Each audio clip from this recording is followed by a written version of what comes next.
Hello and welcome to the Daily Meal for Wednesday, the 4th of October 2023. In today's Meal news, more post-match comments from Gary Rowett. We start off with this from the southernnews.co.uk. Gary Rowett reveals half-time team talk as he reflects on big second-half performance at Plymouth.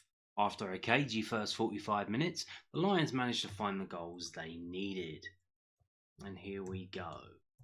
Gary Rowett has revealed what he said at halftime that helped spark Millwall's win at Plymouth Argyle. See, it was Gary Rowett's words, wise words at halftime, that changed everything, and he is the one who did this.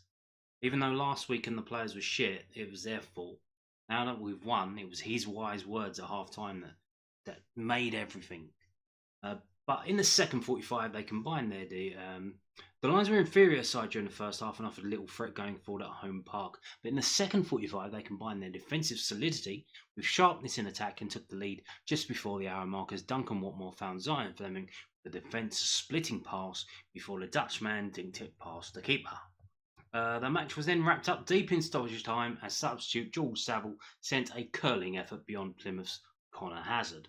Rowett said he urged the players to believe in themselves more when they got into the attacking areas during the break.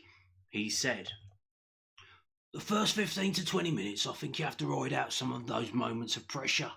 You've got to have some possession of the ball to give you that little feeling that you can get up the pitch. And I thought we had enough of those first half to feel like if we passed it with a little bit of composure, we could get into those little spaces without creating too many obvious chances. And you've just got to keep doing it. I said to the players at half time, if we just play with a little bit more belief when we've got the ball, a little bit more confidence when we land in the final third. And we did, but equally, if I'm a Plymouth, I'm actually happy with the first half performance. They could have easily scored one of those opening moments, and the game's a very different game for us, and a very different plan. But that's what the Championship's all about. Sometimes teams will make it difficult for you, and I think that was respect to Plymouth, because they're a good side. So there you go. Gary out with his wise words. He said, play with a bit more confidence in the final third. And that was all it took, apparently. Oh, amazing. I don't know why he didn't do that in the last game. Moving on to this from the club's official website, millwallfc.co.uk. Lions Legends. Obviously, the club did one of these earlier. Was it earlier in the year? Yeah, it was this year. With Neil Harris at the golf club and raising money for charities and stuff. And it looks like they're doing another one. This time they're teaming them up, doing like an Avengers Assemble of ex-Millwall legends. So an evening with Lions Legends. Millwall Community Trust is hosting an evening with 3 former Millwall players this October to raise crucial funds for the Lions Food Hub. So they're not giving you much time. They're doing it in October, so it's very last minute. I don't know if this was been planned for a while and it's just coming out now. It's taking place on Thursday the 19th, which obviously round about that time is the international break. So there is that. Taking place on Thursday the 19th of October in the Den's refurbished Aries Bar. Hear from a trio of Millwall icons in Byron Webster, Tony Craig and David Ford. As well as listening to untold stories, attendees will be able to meet and greet the former Lions in a casual and friendly environment. Tickets are on sale now, priced at just £10 for all ages. The entry fee includes a meal of sausage, mashed potato and onion gravy, with a vegan option available, whilst pay bar facilities will be available. All profits from the evening will go towards supporting the Lions Food Hub, Millwall's dedicated food bank, helping the most vulnerable in the local community. The evening starts at 7 p.m. and runs until 10 p.m. with limited spaces available, so secure your seat before it's too late. So there you go, evening with the Lions Legends on Thursday the 19th.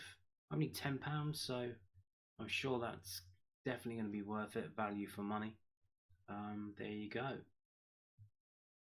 Now, it is the day after a game, and if you've been watching this channel for a while, you know what that means. I like to send everybody to sleep by looking at the stats, and I know a lot of you don't like watching that, so if you're going to bail out now, thank you for watching, and if you're going to stay, here we go. So, this is a mirror of what we did in our last game against Swansea. as in we are Swansea and Plymouth are Millwall, and they had a load of chances that weren't on target, and we had a few chances. Most of them were on target, and we scored most of the goals. Most of our shots are on target. So literally, just we've reversed what Swansea did to us, and we did it to Plymouth. You can see on the right hand side, the highest rated player was Zion Fleming with 8.7, and it's the goalkeeper Bart Biakowski, 8.0. So he's pulled that out. I have noticed a pattern. I don't know if you have as well. I think is any player that does the Friday interview with the South London Press, and they have a big story in the paper, they always seem to have a really shit game the day after. And he had one of those before the Swansea game. He's talking about, he's coming back to the team and all this, and how he's getting on and that. And he had an absolute stinker against Swansea. And he's kind of redeemed himself here, because you'll see in a minute, Plymouth had 6 shots on target, and Bart made 6 saves. He saved every single shot that was on target. Not the most, what would you say, attractive to see, the kind of diving and stumbling that he's doing, but he kept it out. That's all that counts, isn't it?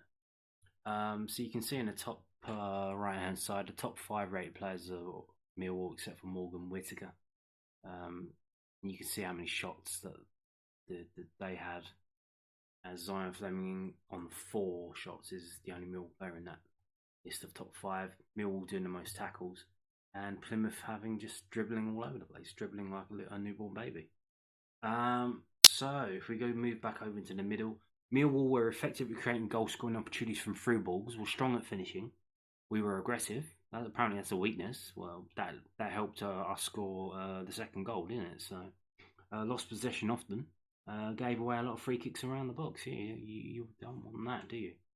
And we had no specific style of play, apparently. I think someone kind of called it like rope-a-dope. We rope-a-doped them. We just defended and did a little bit of probing, a little bit of jabbing. And then second half, we picked it up and started getting on with it. So there you go. So here you can see attempts on target, 21 for Plymouth, 9. Well, this is just attempts overall, not on target. Attempts overall, 21 for Plymouth, 9 for Millwall, 14-6 open play, 7-3 set piece. That means that from our 2 goals from 9 shots that we had, that's a 22% conversion rate, which is the largest I've seen us for quite some time. And here is where we attacked, mostly down the left and then a little bit down the right. Shot directions, where are we going? Mostly down the middle. Shot zones, nothing in the 6-yard box. 78% in the 18-yard box, 22% outside of that. Action zones, most of it in the middle and in our third that we were defending. Player positions. Now this is always interesting to see. So this is the average position on the pitch of the players, and you can see here Harding 45 playing as a sweeper role. We got basically the 2 outside centre backs tucking it out with the wing backs. Denor playing quite deep, and Watmore playing off of Nisbet. So there you go. Moving on to this. Here's the match events. You can see how uneventful that first half was. Not really anything happening, except for Mikkel Miller getting a yellow card in the 31st minute. Second half, we come out. Kind of worrying at the start of the second half. We get Danny McNamara with a yellow card, and then 2 other Millwall players. Very quickly, within the space of 3 minutes, we get 3 players booked. And you're kind of worried, like, are we going to get a red card here? What's going on?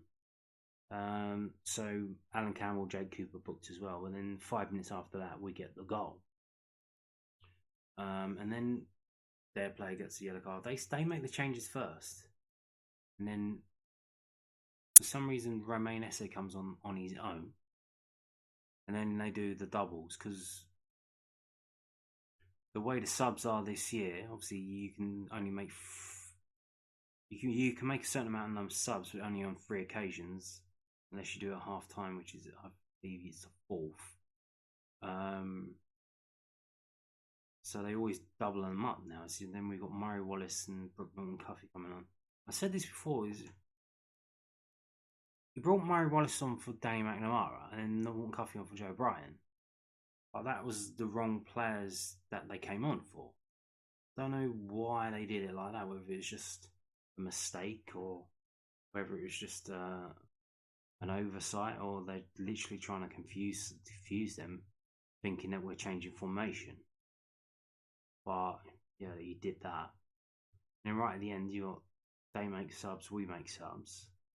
Saville comes on, Mitchell comes on, and Nisbet goes off. So we're literally in full defense mode then. And then we end up actually scoring, and George Saville with his 3 touches of the ball gets a goal. And you'll see how. So if you look at the top left and top right of the club badges, you can see the average Plymouth player rating is 6.54, and for Millwall it's 7.09. If we go down, man of the match given to Zion Fleming with his 1 goal, 1 assist, 8.7, which is by some far and away highest rating by 0.7 over Biakowski. So everyone looking at Fleming say, "Oh, look how great he is." Biakowski as well. He did what he needed to do, which he didn't do against Swansea. He did it here, and he made the saves. And you can see all of the starting 11 except for 3 players, Nisbet, McNamara and Watmore, getting a 7 or above, which is a bit harsh. Probably on Watmore, he did alright, but got the assist. But then you see Saville comes off the bench for 2 minutes, 3 touches, 7.2 because he scored. So there you go. So let's roll through these total shots. These are the players who had the shots. Possession wise, it was 66% and 34% for us. And for us, it was mostly Denor Fleming on the ball. Pass success percentage 87 to 72, but again, Denor 93. So Denor acting as the kind of, I don't know, what would you call it, a linchpin transition between defense and attack. Dribbles 23 to 8. Mostly you can see from their fullbacks because we were playing so deep. So their fullbacks dribbling forward with the ball. Aerials 1, 15 to 28. So Harding there, 4. Cooper with 5. Harding, very good yesterday, very good. The T there means the last man tackle. So every one of the starting 11 except for Denor and Biakowski won an aerial. Tackles 16 to 29, so we massively out-tackled them. Obviously, we're doing all the defending. We're doing most of the defending because they had 21 shots. So we're having to win the aerials. We're having to win the tackles. If we didn't, they would have scored and we would have been screwed. So I think it suits the players better. If they have one thing to do, okay, you're a defender, defend. I think it's better for them. That's why when you've got the Denor here, if the defenders can just defend and then pass the ball off to Denore and he can fuck off and bring it forward, I think that suits them rather than them trying to bring it forward and getting stuck and then just lumping it long anyway. I think it suits them if they just hand it off to Denore and Campbell. Corners 8 to 1, so these are the players who won the corners. Dispossessed of the ball 7 to 9. There you go. So let's move on to this, also from whoscored.com. So we saw, what was it? They had 21 shots, Plymouth did, yes. How many of them were on target? 6. Literally, what we did against Swansea, Plymouth did against us. So there you go. I don't know if that was what Swansea did was an inspiration for Gary Rowett, And he kind of said, oh, why don't we do that against Plymouth? Maybe, I don't know. If we scroll down to the Millwall players and have a look at them. So here, touches. Let's have a look at this. Like I've been mentioning it already. George Saville, one shot on target, 3 touches of the ball, 1 goal. Bosh. That's all you need. Bit disappointing for Billy Mitchell. He had 3 touches of the ball. He didn't score though. So there you go. And if we sort it by player rating, it is how it should be. Apart from George Saville, that the lowest rated players are the substitutes, because obviously they've had less time on the pitch, so they should have a lower rating because there's less stuff for them to do to bump their rating up, which is how it should be. So pretty standard stuff here. Again, the lowest rated players are the starting 11. All interestingly, the players who went off early, like Duncan Watmore 6.88, Kevin Nisbet 6.51. Obviously, bizarrely, didn't have a shot. So he had 8 shots and only 2 on target against Swansea. In this game, didn't have a shot, let alone a shot on target. And his passing accuracy was only 35.3. So a data, is he still struggling with this injury? Why is he playing then? Because obviously we don't have Bradshaw, but can you not play someone else up there? Can you not put Imaku up there? And why are you playing Nisbet for 90 minutes if he's off the pace? Will he be starting against Hull then? I don't know. It's all a bit weird. So obviously here we go. Zion Fleming. So let's have a look at Millwall shots. So what was it? 9 we had. How many are on target? 3. So 9 and then 3 and then 2 goals. That is pretty impressive to have 3 shots on target to get 2 goals. That is, what is that? 66.6% of our shots on target ended up in goals. What more can you ask for? What more can you ask for? Yeah, pretty impressive stuff. So offensive wise, it's not loaded. That's fine. If we go here and go to fbref.com, because we can get the XG, and the XG, if you look in the middle under the score, it's 0.8 to Plymouth and 1.1 to Millwall. So pretty tight game in terms of, because obviously they had loads and loads of chances that would have bumped up their XG marginally, shot by shot. Our shots were bang on target from the middle of the penalty area, so bang, there you go, pretty decent stuff. If we go down here, you can see some of the stats. They had massive amount of passes. They had 683 passes. We had 368. They had 6 of 21 shots on target, which is 29%. We have 3 of 9, which is 33%. And as I mentioned before, 6 of 6, they were saved. Biakovsky saved all 6 shots that were on target. You can see here. So fouls, 5 to 14, 8 to 1 corners, 16 to 8 crosses, 817 to 513 touches of the ball, 16 to 29 tackles, 9 to 9 interceptions, 15 to 28 aerials, 16 to 33 clearances. So again, we've got to clear the ball. 2 to 2 offsides, 3 to 11 goal kicks. That's obviously their shots going wide, and us getting the goal kicks. 24 to 19 throw-ins and 48 to 68 long balls. So there you go. If we scroll down to the Millwall stuff, what are we looking at? Is anything standing out? So the player with the most XG, 0.9, Zion Fleming. And Duncan Watmore, 0.1. And George Saville, 0.1. Shot creating actions, SCA. The player who's passing to someone who's going to shoot. Duncan Watmore with 4. Zion Fleming with 3. Joe Bryan with 2. Jay Cooper with 2.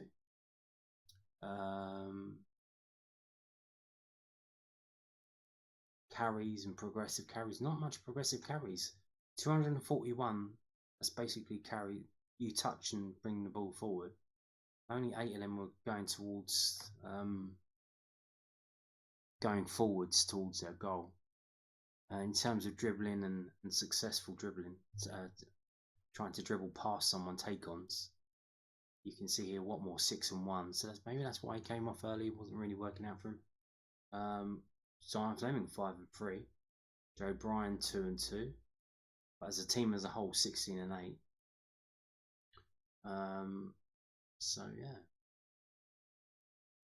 Let's see if this will load. I'm not sure. Oh, here we go. So Casper Denoy is passing pretty good apparently. So let's have a look. Total 42 completed of 45. That's 93.3.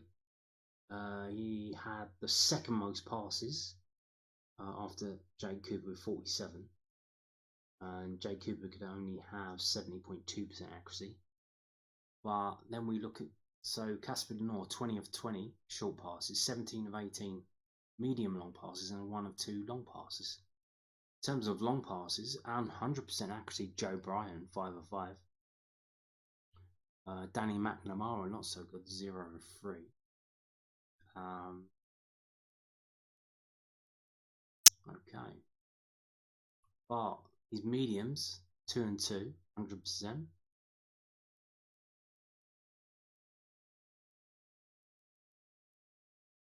Interesting. Okay.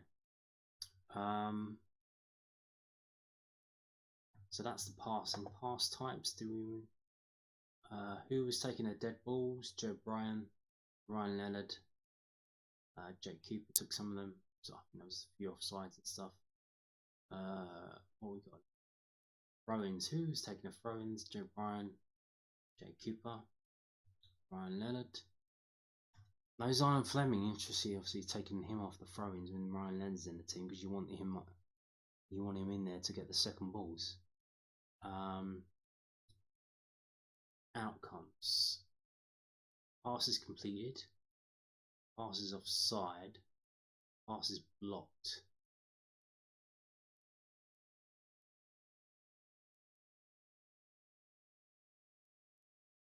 So you can see here, so 327 passes and 258 completed.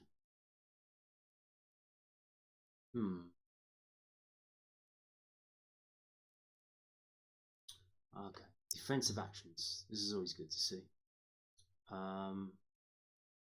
So tackles. Tackles 1. Tackles attempted and tackles 1. Alan Campbell 5 and 3. Joe Bryan 4 and 4, making up for that abysmal backing away for the Swansea goal last week. Ryan Leonard 4 and 3. And it tells you where, but the team as a whole, 29 attempted tackles, 17 completed. Percentage wise here.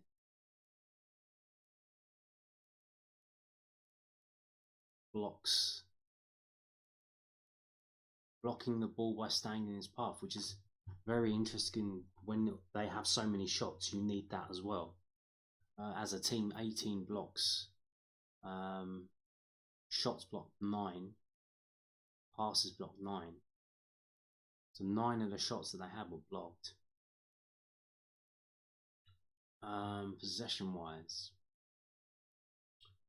touches of the ball and where they were. So we only had 14 touches of the ball in the attacking penalty area, and interestingly, Kevin Nisbet only had 1 of them.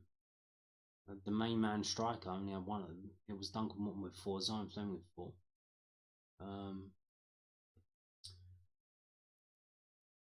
Okay. So here we go with carries. We mentioned carries before.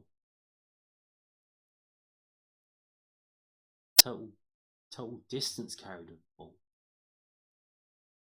And again, it's the main men again.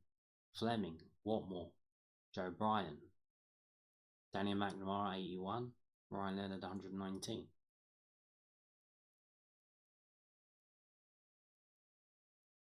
Okay. Miscellaneous stats.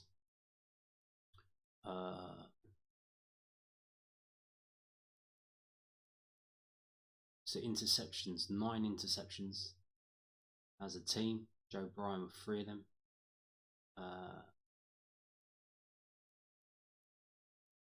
Fouls given away. Jay Cooper with 3. Leonard with 2. Danny Mack with 2. Joe Bryan with 2. Alan Campbell with 2. Fouls drawn. A player that was fouled. Alan Campbell with 2. So aerial duels attempted and lost. So the wee man, Kevin Nisbet, 7 won, 3 lost. So he attempted 10 aerial duels. Jay Cooper 5 and 1. Wes Harding 4 and 1. Casper Nore 0 and 2. So he did two aerials and he didn't come out with the ball once. Okay, I think we've seen enough of that. Let's have a look at the goalkeeper stats. As I mentioned, did what he had to do. He had a lot to do. 6 shots on target, SOTA, shots on target against. 6 saves, that's 100%. But the XG of that was only 0.1. So theoretically, all of those shots together would have added up to less than 1 goal, which is probably why he saved them. If they were better quality chances, they might have went in, if you understand.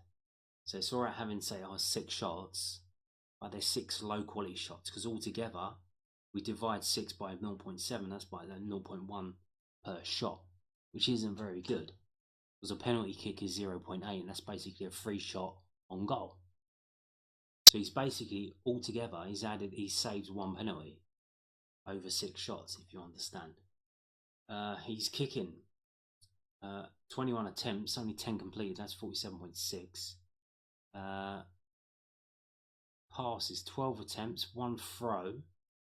He launched, that's long ball, launched 83.3 these passes, and his average length was 51.8 yards, which is interesting because we were playing quite deep, so I don't know who he's kicking to.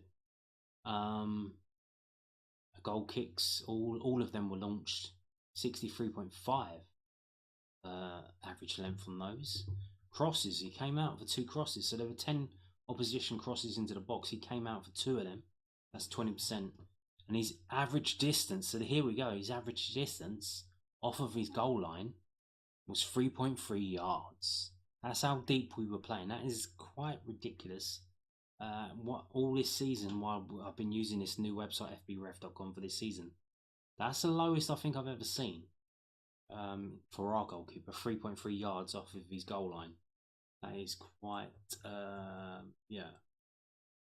Now we have a list of all the shots, and you can see here they had a shot saved on the 2nd minute. We had a shot saved on the 3rd minute. Another shot saved, but that one was from 26 yards. So they were both from 26 yards. So we can find out from this website how far away it was from goals. It was just a hit and hope. But you can see we can. So the 2 goals, Fleming's goal was 10 yards out, and George Saville was 18 yards out. George Saville took that goal very, very well. You can see it was a low chance, 0.12 XG. And Fleming's was higher because he was closer, and there was less players around him on the pitch. But you can see all of Plymouth's shots are from some distance. What is the closest shot that they had? So you can see our defence really not letting them break through. I think the closest they had was this one, and 12 yards away, Kane Kessler, on the 26th minute, 12 yards out. And then, they had another one here, 12 yards out, Luke Cundall. So they're shooting from quite far out. They can't get in behind. We are not letting them get behind us. Resolute defending there from Millwall. So there you go. I think that about sums it up. Roper dope, good goalkeeping. Zion Fleming doing much better in the second half.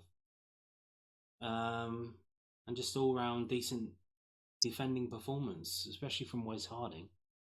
Like Wes Harding came on against Birmingham as a substitute for the injured Sean Hutchinson, played very well in spite of the circumstances. And we haven't seen him since. Like, why not? And here he comes. He starts.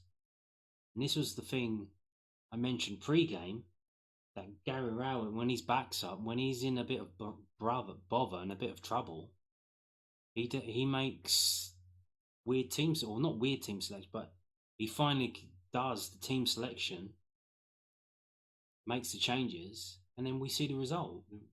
Of course, when you play Danny McNamara, he's a better defender. Also, then you don't concede 3 goals. Yeah, no fucking shit. Like, who knew? Well, we all knew. But he wants them to be fucking Superman running up the other end to what ping balls into a wee man Scottish forward who, like, there's no target man. So what is the point of McNamara bombing forward and whipping balls in? It's just bizarre. But and Wes Harding as well. Like, how has he not been playing? He was absolutely superb. Absolutely superb. So yeah. Did you get an email? I just want to mention this weirdly. Did you get an email? I think this is the first time I've seen it. It kind of shows you the mindset of the club, the people at the club. They sent an email out. Normally they send that bombarding everyone with emails. I was saying buy this ticket, buy this shirt, all that stuff. Obviously they're trying to sell stuff, they're pumping it out. They sent an email out after this game, basically saying, look, we won a game, isn't it great? But then they put the stats in the email, and it's like, 65% possession to them, 22. It was literally, it didn't look good. It looked like, we played shit and won the game. Because they literally had the most basic of stats, the ones at the top, like this, with the bar graph. They had this. It's like, that doesn't look good. It looks like we played really fucking shit and still won a game, for anyone who didn't see the game. But kind of weird that obviously this is like propaganda. They're putting this out. I've mentioned this before with the when the under 18s win a game, they put the match report on the official site, and they put it out on the RSS feed, so it gets picked up by the news aggregators. So kind of bizarre that they're doing that. So it shows that they're trying to swing people away from getting off Gary Rowett's back, like leave him alone. Look, that we won a game. I've never seen them do that before. To email you about a result, it's like I said, it's always like trying to sell you stuff like that. So, but this is an away game. Our away form has improved, and in turn, our home form has not improved. It's got worse because we're too slow going forward, that we can't break teams down, because we don't have an extra man up the pitch, because we have the 5 defenders. And for some reason, I don't know why, it seems we have to have a one formation suits all. We can't have a formation that we play at home and a formation that we play away from home. I don't know why the players can't adapt to that. Obviously, if you're getting on the coach and travelling, hey, this is a fucking away game. This is the formation we're going to play in that game. So get used to it. If you're driving your car to the den and you're getting out your car and going into the den, this is the formation that we play at the den. So get used to this formation. I don't know why they can't do something like that, because we are too slow going forward. Teams can just sit back and soak it up, as Swansea did, and we'll see. Like, everyone's like a lot of, like, we're supposed to be happy that we beat Plymouth, but I am happy, but I'm waiting. That doesn't solve the inconsistency. That just proves it. Like, you can go and beat Plymouth, but you can't beat Swansea at home. You can't put a performance against Leeds at home. You can beat a shit Rotherham's team who literally offered nothing, and you can beat them 3-0, but you can't play against Swansea. And like I said, it's inconsistency, and we'll see again. If we're still inconsistent, then what are we going to do against Hull? Are we going to do anything against Hull? We need to see it now at a home game and 2 games in a row. So we wait and see how that turns out, don't we, everyone? And on that note, thank you for watching, and goodbye.